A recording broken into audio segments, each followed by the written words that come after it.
Hello students, this is Arshad sir from Sana Kamar classes Purnia and welcome to all my dear students. Dear students, today I am going to teach you a spoken structure. This is very important for you. Dear, ये spoken structure आम जिंदगी में ये काफ़ी इस्तेमाल होता है, बोलचाल की भाषा में काफ़ी इस्तेमाल होता है, लेकिन आप क्या करते हैं कि आप अंग्रेजी आपको पता नहीं होता है कि हमको बोलना कैसे है। क्या आप ये नहीं बोलते हैं, अरे यार वो मेरे मुस्कुराने पर एतराज़ करती है, अरे तुम मेरे हंसने पर बुरा मानते हो, है कि नहीं, वह मेरे चिल्लाने पर एतराज़ करता है, मेरे पापा जी मेरे सिगरेट पीने पर बुरा मानते हैं। इस टाइप का सेंटेंस आप इस्तेमाल करते हैं, बुरा मानता है, एतराज़ करता है। तो देखिए एक स्ट्रक्चर जो होता है, जो आपका है सब्जेक्ट प्लस माइंड या minds plus possessive case plus V4 plus object plus other word. तो माइंड या माइंड्स, क्या आपका माइंड या माइंड्स। सबसे पहले इस चीज़ों को हम लोग जानते हैं मेरे दोस्त, माइंड जो है आपका, यह आपका है प्लूरल, पी लिख देते, देखिए यहाँ पर पी लिख करके कोष्ट कर दिए। और ये माइंड्स जो आपका ये सिंगुलर है आपका, यहाँ पर एस लिख करके क्या कर दिए, घेर दिए इसको, ठीक है।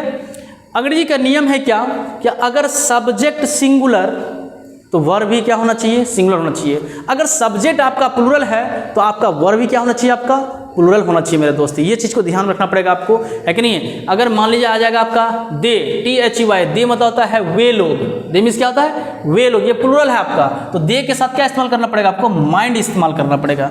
माइंड की माइंड्स, क्या माइंड इस्तेमाल करना पड़ेगा। इसके नीचे प्लूरल लिखे, पी लिखे हैं तो पी से प्लूरल। और माइंड्स आपका सिंगुलर है, इसलिए यहाँ पर एस लिख के घेर दिए, ताकि अगर सिंगुलर सब्जेक्ट रहेगा तो उसके साथ सिंगुलर वर्ब का इस्तेमाल करना है, अगर प्लूरल सब्जेक्ट रहेगा तो उसके साथ प्लूरल वर्ब का इस्तेमाल करना है। हो सकता है बहुत सारे ऐसे बच्चे हैं उनको ये पता नहीं कि हम माइंड कहाँ इस्तेमाल करेंगे, माइंड्स कहाँ इस्तेमाल करेंगे, किस सब्जेक्ट के साथ माइंड, किस सब्जेक्ट के साथ माइंड्स इस्तेमाल करेंगे। उसके बाद देखिए आपका पजेसिव केस, जो पजेसिव केस आपका है, ये पजेसिव केस में आपका मेन आपका पजेसिव एडजेक्टिव लेना है। क्या लेना है, पजेसिव एडजेक्टिव, POSSADJ लिख दिया शॉर्ट में, पजेसिव एडजेक्टिव लेना है। क्या लेना है, पजेसिव एडजेक्टिव। क्योंकि पजेसिव केस के दो प्रकार होते हैं, एक होता है आपका पजेसिव एडजेक्टिव, एक होता है आपका पजेसिव प्रोनाउन। लेकिन पजेसिव केस में कौन सा पजेसिव एडजेक्टिव, माइंड या माइंड्स के बाद कौन सा केस का प्रयोग करेंगे, पजेसिव केस में कौन सा पजेसिव एडजेक्टिव। उनके बाद आपका वर्ब का चौथा रूप यानी V4। ऑब्जेक्ट रहेगा तो ऑब्जेक्ट लिखना है, नहीं रहेगा तो नहीं लिखना है, अदर वर्ड रहेगा तो लिखना है, नहीं रहेगा तो नहीं लिखना है, ठीक है। आप देखिए इसका हिंदी मॉडल है, मेन आपका जो है बुरा मानता, ये देख रहे आप, ये बुरा मानता हूँ सब्जेक्ट के अनुसार होगा, बुरा मानता हूँ, बुरा मानती है, बुरा मानते हैं, ये सब्जेक्ट के अनुसार होगा। हम लिख दिए यहाँ पर बुरा मानता हूँ, ऐसा नहीं कि सब में हूँ आएगा, बुरा मानता हूँ, ऐसी बात नहीं है मेरे दोस्त। बुरा मानता हूँ या बुरा मानती है, बुरा मानते हैं, ये आपका सब्जेक्ट के अनुसार आएगा, इस वे बैठेगा आपका। दूसरा आपका है पर एतराज़ करता हूँ, पर एतराज़ करता हूँ, करती हूँ, करते हो, इस टाइप का बस सब्जेक्ट के अनुसार ये बैठेगा, लेकिन एतराज़ करना आएगा, याद रखिएगा, एतराज़ करना, पर एतराज़ करना। दो चीज़ें आपका हिंदी सेंटेंस में आपका आ गया, आपके से बुरा मानना या आएगा पर एतराज़ करना। तो माइंड में सेट कीजिए, आपके इसी स्ट्रक्चर पे उसको ढालने की कोशिश करना है। कहता है करता, ये हो गया हिंदी मॉडल। किस टाइप का हिंदी सेंटेंस आपका आएगा कि आप इस स्ट्रक्चर आप क्या कर सकते हैं, आप बना सकते हैं मेरे दोस्त। करता प्लस मेरा या तुम्हारा, मेरा, मेरे, मेरी जो बोलिए है ना, तुम्हारा या उसका, उन लोगों का, हम लोगों का, उसका प्लस क्रिया, उसका प्लस आएगा ने का, जो काम होगा उसमें क्या रहेगा, ने का, और उसका आएगा बुरा मानता हूँ या क्या आ सकता है, एतराज़ करना, बुरा मानना या तो एतराज़ करना। एक एग्जांपल देखते हैं, पता चल जाएगा हम लोगों को, क्योंकि बहुत ज़्यादा हम लोग क्या करते हैं, बोलचाल में इस्तेमाल करते हैं। जैसे कहते हैं क्या कि वह, इस टाइप का सेंटेंस आपका आएगा कि वह मेरा सिगरेट पीने पर एतराज़ करता है, यार इसलिए मैं सिगरेट नहीं पीता हूँ, है कि नहीं। जैसे कहते हैं कि मेरे पापा जी मेरे सिगरेट पीने पर बुरा मानते हैं। जैसे कहते हैं क्या कि वह लड़की मेरे मुस्कुराने पर बुरा मानती है, भाई इसलिए मैं नहीं मुस्कुराता हूँ, तुम लोग को मुस्कुराना है मुस्कुराओ, लेकिन वह लड़की मेरे मुस्कुराने पर बुरा मानती है या एतराज़ करती है। बुरा मानना है, एतराज़ करना रहेगा मेरे दोस्त। इसी स्पोकन स्ट्रक्चर पे इसको सेट करना है और बोलने की कोशिश करना है। जब तक आप प्रैक्टिस नहीं कीजिएगा तो आप अंग्रेजी नहीं बोल पाइएगा मेरे दोस्त, इसलिए सिस्टमेटिक वे में समझने की कोशिश कीजिए। वह मेरा सिगरेट पीने पर एतराज़ करता है।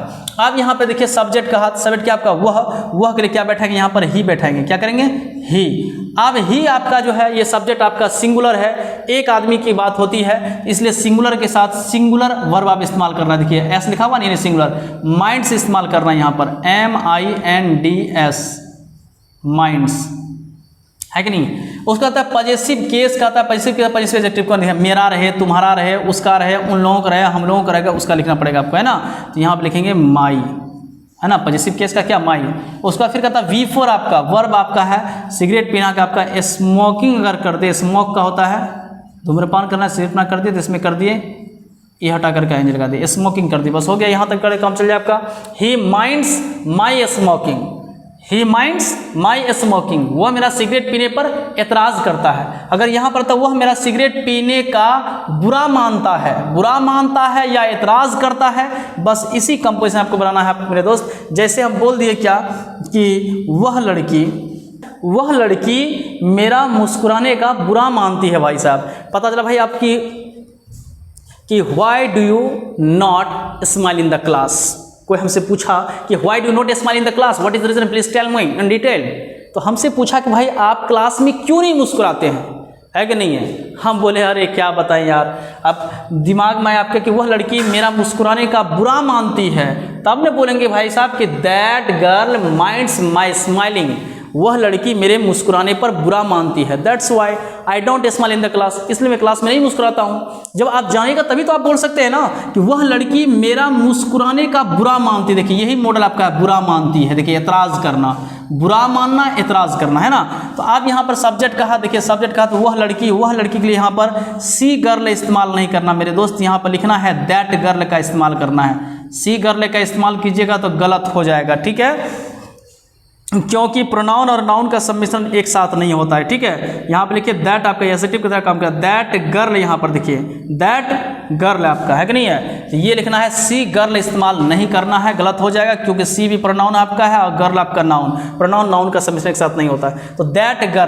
गर्ल के साथ आप देखिए यहाँ पर माइंड की माइंड्स, दैट गर्ल वह लड़की, एक लड़की की बात हुआ, जब एक लड़की की बात इन्हें सिंगुलर तो उसके साथ क्या करेंगे, माइंड्स यानी सिंगुलर, एस लिखेंगे। तो यहाँ पे इस्तेमाल करना है माइंड्स का इस्तेमाल करना है, MINDS, माइंड्स कर दिए। उसका कहता है पॉजेसिव एडजेक्टिव आपका है मेरा तुम्हारा लिखा रहेगा तो उसका लिखेंगे, अगर नहीं रहेगा तो कोई दिक्कत नहीं है भाई साहब, तो यहाँ पे लिख देंगे क्या कि माई, है ना।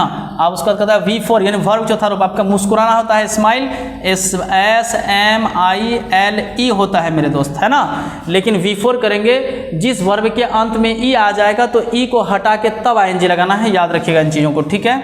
यहाँ पे लगा देंगे, हटा दिया ई को, अब यहाँ पे लगा दिया ING, स्माइलिंग, ठीक है। That girl minds my smiling, अगर यहाँ तक कि वह लड़की क्लास में मेरा मुस्कुराने का बुरा मानती है, या वह लड़की मेरा क्लास में मुस्कुराने पर एतराज़ करती है क्लास में, तो इन द क्लास कर देते कि that girl minds my smiling in the class करते, क्या कोई दिक्कत। आप एक एग्जांपल और लेते हैं मेरे दोस्त, फिर आगे हम लोग बढ़ जाएंगे, फिर प्रैक्टिस कोशिश करना है आपको। जैसे बोले क्या कि आप देखिए इस टाइप का सेंटेंस हम लोग इस्तेमाल करते हैं कि नहीं है, आप मेरा चिल्लाने पर बुरा मानते हैं इसलिए हम नहीं चिल्लाते हैं, है कि नहीं है। आप मेरा चिल्लाने पर बुरा मानते हैं या आप मेरा चिल्लाने पर एतराज़ करते हैं, है कि नहीं है। जैसे कहते हैं क्या कि वह मेरा अंग्रेज़ी पढ़ाने पर एतराज़ करता है, वह मेरा अंग्रेज़ी पढ़ाने पर एतराज़ करता है। आप सुने होंगे कि बोलचाल की भाषा में इस्तेमाल करता है डोंट माइंड, तो ऐसा नहीं कि तुम्हारे पास दिमाग नहीं है, ये इसका मतलब नहीं हो गया। माइंड मतलब दिमाग भी होता है मेरे दोस्त, और यही माइंड का मतलब होता है एतराज़ करना भी होता है, बुरा मानना भी होता है। इसलिए देखते होंगे कभी सुनने को मिलेगा कि डोंट माइंड मतलब बुरा मत मानिए, एतराज़ मत कीजिए, है कि नहीं है। अगर आपको एतराज़ ना हो, अगर आपको बुरा ना लगे तो, है ना। तो माइंड का मतलब होता है एतराज़ करना, या क्या होता है आपका बुरा मानना, है ना। तो आप मेरा चिल्लाने पर बुरा मानते हैं, है कि नहीं है। तो आप यहाँ सब्जेक्ट का आपका ऐसा नहीं सब में मेरा ऐसा जरूर नहीं कि मेरा लिखिए तुम्हारा लिखिए, उन लोग कुछ भी यहाँ रख सकते हैं, है ना। आप उनका चिल्लाने पर बुरा मानते हैं, उनका कर देंगे यहाँ पर, है कि नहीं। आप उनका चिल्लाने पर बुरा मानते हैं, है ना। आप हम लोगों का चिल्लाने पर बुरा मानते हैं, यहाँ कुछ भी ऐसा नहीं सर, यहाँ भी मेरा, यहाँ भी संजोग से लिखा चले गया। देखिए तो यहाँ सब्जेक्ट लिखेंगे कि आपका यू लिखेंगे, क्या लिखेंगे यू के साथ, देखिए आपका यू के साथ माइंड की माइंड से, यू के साथ मेरे दोस्त क्या करना है, आपका माइंड का इस्तेमाल करना है। यू चाहे सिंगुलर हो या प्लूरल, उसके साथ प्लूरल वर्ब का इस्तेमाल करते हैं, पी से प्लूरल होता है, ये माइंड लिखना है। इसलिए यू के साथ क्या करेंगे, आप लिखेंगे यहाँ माइंड, यू माइंड। अब इसके बाद देखिए पैसिव एडजेक्टिव का था आपका, कौन लिखेंगे, मेरा है यहाँ पर तो माई लिख देंगे, है ना। अगर यहाँ पर होता हम लोगों का तो आवर लिखते हैं यहाँ पर, है ना।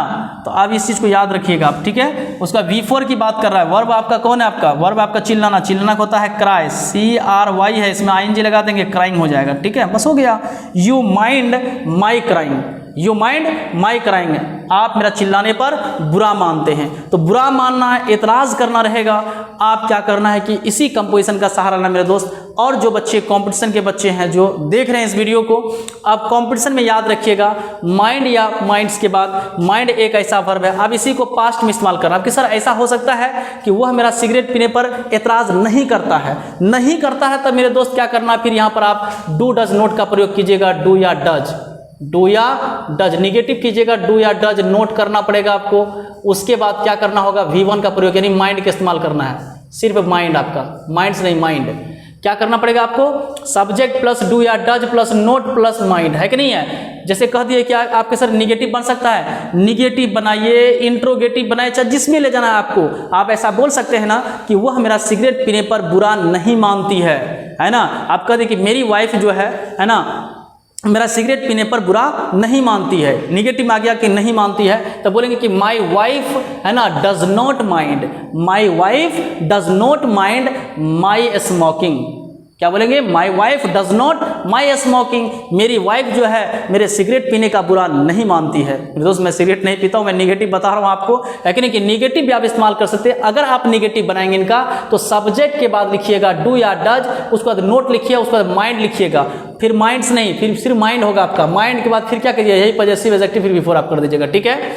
आप इंट्रोगेटिव भी कर सकते हैं, क्या वो आपका चिल्लाने पर बुरा मानती है, क्या वो आपका वह आपके बात करने पर एतराज़ करती है। तो इस टाइप से बोले, इंट्रोगेटिव बोलिए, इंट्रोगेटिव टू नेगेटिव बोलिए, है ना। जिससे कहते हैं क्या कि वह आपके हंसने पर बुरा क्यों मानती है, तो बोलेंगे कि व्हाई डू यू माइंड, है ना, why do you mind your laughing, why do you mind your laughing. आप किसी पर भी इसको फ्रेम कर सकते हैं मेरे दोस्त। पहले आप अफर्मेटिव में खूब प्रैक्टिस कर लीजिए, तभी आकर के आप निगेटिव इस्तेमाल कीजिए, इंट्रोगेटिव इस्तेमाल कीजिए, जो आपका दिमाग में। इस टाइप का सेंट आप आम दिन में काफ़ी इस्तेमाल करते हैं आप, है कि नहीं है। एग्जाम में देखिए किस टाइप से क्वेश्चन पूछ लेगा आपको, कि जैसे दे दिया आपको कि रानी, आप इस बात को याद रखिए कि रानी माइंड्स, खाली जगह छोड़ करके याद दे दिया, रानी माइंड्स माई, खाली जगह छोड़ दिया, इन द क्लास कर दिया, देखिए इन द क्लास, ठीक है। आपको ऑप्शन दे दिया, ऑप्शन ए में दे दिया laugh, LAUGH laugh. Option B कर दिया आपको, ऑप्शन बी कर दिया लाफिंग, LAUGH, है ना, ING लगा दिया लाफिंग, ठीक है। ऑप्शन सी कर दिया मेरे दोस्त लाफ्ड कर दिया, LAUGHED लगा दिया लाफ्ड। ऑप्शन डी कर दिया टू लाफ, LAUGH, ठीक है। अब याद रखिए मेरे दोस्त, अगर आपका सेंटेंस में माइंड या माइंड्स आ रहा है और इनके बाद अगर वर्ब का इस्तेमाल करना है तो वर्ब का चौथा रूप का इस्तेमाल करेंगे। याद रखिए, यहाँ देखिए माइंड्स आ गया। एग्जाम में, कॉम्पिटिटिव एग्जाम में कई बार ऐसे माइंड या माइंड से रिलेटेड क्वेश्चन पूछा गया है, और जो बच्चे 12th की प्रिपरेशन कर रहे हैं और 12th में भी पूछा गया है, दे दिया वुड यू माइंड। एक क्वेश्चन और लिखे आपका, देखिए रानी माइंड्स है, जैसे माइंड्स देखिए समझ गया। आगे अगर कोई वर्ब आपको डालने के लिए कह रहा है तो क्या करे, आपका वर्ब का चौथा रूप इस्तेमाल होगा, ये देख लिया। वैसे पॉजिटिव क्या होता है आपका, बिफोर का ही प्रयोग होता है, ठीक है। अगर माइंड या माइंड्स अगर सेंटेंस में आ गए, जैसे तो बोल देते हैं वुड यू माइंड, देख लीजिए ये आपका 12th एग्जाम में पूछा गया क्वेश्चन है, 12th में, और कॉम्पिटिशन में भी इस टाइप का क्वेश्चन पूछे गए, would you mind. Spoken style पढ़ने का मतलब ये नहीं सिर्फ पढ़ लिए रट्टा मार के बस हो गया, नहीं, कुछ न्यू चीज को भी सीखने की कोशिश करना है। वुड यू माइंड के बाद खाली जगह छोड़ दिया, है ना। आप यहाँ कर दिया देयर, क्या कर दिया, देयर कर दिया। अब यहाँ ऑप्शन में दे दिया आपका गो, ऑप्शन बी में कर दिया गोज, है ना, ऑप्शन सी में कर दिया गोइंग, है ना, ऑप्शन डी में कर दिया वेंट, कुछ से कुछ ऑप्शन में कर दिया जाएगा मेरे दोस्त। तो जैसे आप सेंटेंस में अगर देखेंगे कि अगर माइंड आ गया है, माइंड आए या माइंड्स आ जाए या माइंडेड क्यों नहीं रहे, V2 में क्यों नहीं रहे, अगर इसके बाद अगर कोई वर्ब को रखना है वह वर्ब का चौथा रूप होगा, यानी ING वाला फॉर्म वाला होगा मेरे दोस्त। याद रखिए आपका 12th एग्जाम में ये पूछा गया क्वेश्चन आपका है। इस टाइप का कॉम्पिटिटिव एग्जामिनेशन में कितनी बार क्वेश्चन पूछे गए हैं, तो यहाँ पर देखते हैं आपका यह क्या होगा, आपका सी होगा, गोइंग होगा। जब कॉन्सेप्ट पता रहेगा तब ना, सिर्फ ट्रांसलेशन रट्टा नहीं मार लेना है भाई स्पोकन का बस हो गया, नहीं, कुछ न्यू चीज को सीखने की कोशिश करना है, ठीक है। अब इसमें आप लोग प्रैक्टिस कर लीजिएगा। हमने कॉम्पिटिशन स्टाइल में जो सवाल पूछा जाता है वही बता दिए, चाहे माइंड रहे या माइंड्स रहे, इसके बाद आपको वर्ब रखने के लिए कह रहा है तो आपका V1 नहीं होगा, V2 नहीं होगा, V3 नहीं होगा, वर्ब का चौथा रूप इस्तेमाल करेंगे। गो का था क्या गो भरा जाएगा, नहीं भरा जाएगा गो, क्या गोज भरा जाएगा, V5 नहीं भरा जाएगा। आपका था वेंट, क्या V2 नहीं, क्या गोइंग, क्योंकि माइंड के बाद या माइंड्स के बाद या माइंडेड के बाद जो है वर्ब का चौथा रूप का इस्तेमाल होता है। क्या कोई दिक्कत, यहाँ तक कोई प्रॉब्लम नहीं है। अब आगे बढ़ते हैं हम लोग, देखिए कुछ वर्ड्स को देखते हैं। इससे पहले हम लोगों ने देखे थे एक वीडियो, पिछले वीडियो जाके देखिए, स्पोकन स्ट्रक्चर का प्लेलिस्ट बना हुआ है। हम लोग देखे तो उसमें कि डॉक्टर्स को हम लोग इंग्लिश में क्या बोलते हैं। हर एक डॉक्टर का स्पेशलिस्ट नाम होता है मेरे दोस्त। हम लोग कह देते हैं कि हड्डी वाला डॉक्टर के पास जाते हैं, हम लोग कह देते हैं कि दिमाग वाला डॉक्टर, हम लोग कहते हैं किडनी का डॉक्टर कह देते हैं हम लोग, चमड़ा के स्किन वाला डॉक्टर। मेरे दोस्त उसका एक स्पेशलिस्ट नाम होता है। पिछले वीडियो में हमने लिखा है आपका कि स्किन वाला डॉक्टर को क्या बोलते हैं, डर्माटोलॉजिस्ट बोलते हैं। देख लीजिएगा वीडियो आपको। तो हम लोग काइंड्स ऑफ यानी कि टाइप्स ऑफ डॉक्टर्स देख रहे थे हम लोग, कितने प्रकार डॉक्टर, कौन कौन डॉक्टर को हम लोग इंग्लिश में क्या बोलते हैं। जैसे देखिए कैंसर रोग विशेषज्ञ, कैंसर को डॉक्टर को हम लोग बोलते हैं कैंसर वाला डॉक्टर। दरअसल में उसका स्पेशलिस्ट जो उसका दरअसल में नाम होता है वो होता है ऑन्कोलॉजिस्ट। क्या होता है, ONCOLOGIST, ऑन्कोलॉजिस्ट। ऑन्कोलॉजिस्ट का मतलब होता है कैंसर रोग विशेषज्ञ। जो बच्चे को आप समझ में नहीं आएगा सर कैंसर रोग विशेषज्ञ क्या होता है, तो एक बार क्या कि फिगर देख रहे हैं आप लोग, जो फिगर आया हुआ है उस फिगर को अच्छी तरह से देखिए, आपको समझ में अच्छी तरह से आ जाएगा कि भाई कैंसर रोग क्या होता है, विशेषज्ञ क्या होता है। विशेषज्ञ जो स्पेशलिस्ट सिर्फ वो कैंसर के बारे में ही पढ़ के आता है, ऐसे डॉक्टर को हम लोग बोलते हैं इंग्लिश में ऑन्कोलॉजिस्ट। क्या बोलते हैं, ऑन्कोलॉजिस्ट। उसका बोर्ड पे जो है लिखा हुआ रहेगा ऑन्कोलॉजिस्ट, है कि नहीं है। नेक्स्ट देखते हैं हम लोग क्या, दांत रोग विशेषज्ञ, यानी कि जो दांत का डॉक्टर होता है, जो दांत का डॉक्टर होता है उसका स्पेशलिस्ट मेरे दोस्त उसको क्या बोलते हैं अंग्रेजी में उनको, है कि नहीं, उसको बोलते हैं डेंटिस्ट। क्या बोलते हैं उसको, डेंटिस्ट बोलते हैं। क्या बोलते हैं, डेंटिस्ट। मतलब होता है दांत रोग विशेषज्ञ। विशेषज्ञ मतलब क्या, जो स्पेशलिस्ट, जो स्पेशलाइजेशन उनका है किस चीज के बारे में पढ़ के आया, जो सिर्फ दांत के बारे में ही पढ़ के आया है ना, उस डॉक्टर को हम लोग बोलते हैं डेंटिस्ट बोलते हैं। अगर किसी के बोर्ड पे लिखा हुआ रहेगा डेंटिस्ट, है कि नहीं, क्या लिखा रहेगा, डेंटिस्ट रहेगा, समझ लो वो दांत का डॉक्टर है कि नहीं है। तो आप वहां पर हम लोग नहीं बोलेंगे दांत वाला डॉक्टर के पास जाते हम, क्योंकि आप अगर जानते हैं पढ़े लिखे व्यक्ति, आप इस्तेमाल करना कि डेंटिस्ट से आपको दिखाना पड़ेगा, है ना, क्योंकि ये डेंटिस्ट का केस है ये मेरे दोस्त, है ना। तो मेरे दोस्त अगर डेंटिस्ट आप नहीं समझे तो एक बार फिगर देखिए आपका आया हुआ है, उस फिगर को देख के समझ लीजिए आप डेंटिस्ट आपका दांत वाला डॉक्टर, ठीक है। आइए नेक्स्ट आपको देखते हैं कि शिशु रोग विशेषज्ञ। शिशु मतलब बच्चा, जो बच्चा का डॉक्टर होता है उनको क्या बोलते हैं अंग्रेजी में हम लोग, है कि नहीं है, उनको क्या बोलते हैं। जैसे उसको बच्चा के डॉक्टर को बोलते हैं पीडियाट्रिशियन। कब सीखिएगा अंग्रेजी पढ़ने का मतलब क्या, हर एक चीज की जानकारी आपके अंदर होनी चाहिए। पीडियाट्रिशियन, PEDIATRICIN, पीडियाट्रिशियन बोलते हैं। क्या बोलते हैं उसको, पीडियाट्रिशियन। पीडियाट्रिशियन का मतलब होता है शिशु रोग विशेषज्ञ। बच्चा का जो डॉक्टर होता है, जो स्पेशलिस्ट सिर्फ बच्चा के बारे में ही पढ़ के आया है कि नहीं, उस डॉक्टर को हम लोग बोलते हैं पीडियाट्रिशियन बोलते हैं। अगर जिस डॉक्टर के बोर्ड पे हम देख लिए पीडियाट्रिशियन, समझना वो बच्चा का डॉक्टर है। वो क्या है, वो सिर्फ स्पेशलिस्ट जो है सिर्फ वो बच्चे के केस को ही वो देखते हैं। अगर आपको समझ में नहीं आया शिशु रोग विशेषज्ञ आपको, तो एक बार फिगर आप देख लिया, आप बोर्ड पर आपका आया हुआ है इसमें कि शिशु रोग विशेषज्ञ का फिगर देख लिया, पीडियाट्रिशियन। आइए हम लोग देखते हैं क्या, किडनी रोग विशेषज्ञ, यानी किडनी का जो डॉक्टर होता है मेरे दोस्त, उनको क्या बोलते हैं इंग्लिश में, स्पेशलिस्ट का क्या नाम है मेरे दोस्त। हम लोग आसानी से बोल देते हैं किडनी के डॉक्टर को दिखाना होगा, लेकिन नहीं। अगर आप पढ़े लिखे हैं, आप पढ़े लिखे से बात करने की कोशिश, जो पढ़े लिखे व्यक्ति अगर आप उनसे आप बात कर रहे हैं तो कोशिश ये करें कम से कम जो है कि आपकी लैंग्वेज आपकी पहचान है। ये नहीं बोलना है किडनी के डॉक्टर, तो वो मुस्कुराएगा भाई कि कैसा व्यक्ति है ये, इतने नॉलेज रहने के बावजूद भी उसको पता नहीं है। इसलिए किडनी रोग विशेषज्ञ, किडनी का जो डॉक्टर होता है मेरे दोस्त, उसको स्पेशलिस्ट इंग्लिश में क्या बोलते हैं उसको, नेफ्रोलॉजिस्ट बोलते हैं उसको, नेफ्रोलॉजिस्ट। क्या बोलते हैं उसको, नेफ्रोलॉजिस्ट। नेफ्रोलॉजिस्ट क्या बोलते हैं उसको, नेफ्रोलॉजिस्ट, NEPHROLOGIST, नेफ्रोलॉजिस्ट, किडनी रोग विशेषज्ञ। अब यहाँ पर देखिए, अगर आपको समझ में नहीं आया सर किडनी क्या होता है, बहुत सारे ऐसे बच्चे हैं, तो एक बार फिगर देख लिए किडनी रोग विशेषज्ञ का, ठीक है, समझ में आ गया होगा आपको ना, देख रहे हैं ना, चलिए अच्छी बात है, समझ में आ गया होगा फिगर देख करके आपको।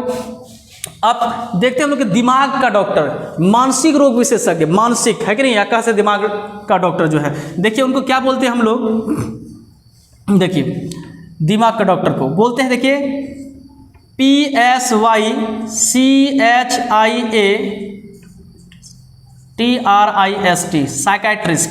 Psychiatrist, PSYCHIATRIST, psychiatrist. साइकाइट्रिस्ट मतलब होता है मानसिक रोग विशेषज्ञ, है ना, जो दिमाग का डॉक्टर। बहुत सारे आपके सर नहीं समझे सर, मानसिक रोग विशेषज्ञ जैसे मान लीजिए बहुत सारे ऐसे क्या कहते हैं कि लोग हैं जो बहुत सुस्त रहते हैं, है ना, किसी से ज़्यादा कुछ नहीं बोलते हैं, या कभी क्या करते हैं कि बाफे कहते हैं कि तुम हमको पहचानते हो नहीं पहचानते हो, है कि नहीं है, इसका मतलब कि उनको दिखाना चाहिए किसको, साइकेट्रिस्ट को दिखाना चाहिए, क्योंकि वो सही से काम नहीं कर रहा उनका, एकदम भोदू की तरह एकदम पूरा सुस्त बैठा हुआ है ना, कभी माँ से लड़ जाता है एकदम पूरा, है ना। तो ऐसे व्यक्ति को साइकेट्रिस्ट से मिलना चाहिए। इसका मतलब कुछ न कुछ प्रॉब्लम है, मानसिक का प्रॉब्लम है, नहीं कहते एक तार लगता है इसका छूटा हुआ है कि नहीं है, इसका मतलब उसको दिखाना चाहिए साइकेट्रिस्ट को। अब एक बार देख लिया, अगर समझ में नहीं आया तो साइकेट्रिस्ट का एक बार देख लीजिए, आपके दिमाग का डॉक्टर कहिए, मानसिक रोग विशेषज्ञ बोलिए, एक बार फिगर देख लीजिए मानसिक रोग विशेषज्ञ यानी साइकेट्रिस्ट का। ठीक है, मैं उम्मीद करता हूं कि पिक्चर देख के आपको समझ में आ गया होगा कि साइकेट्रिस्ट क्या होता है।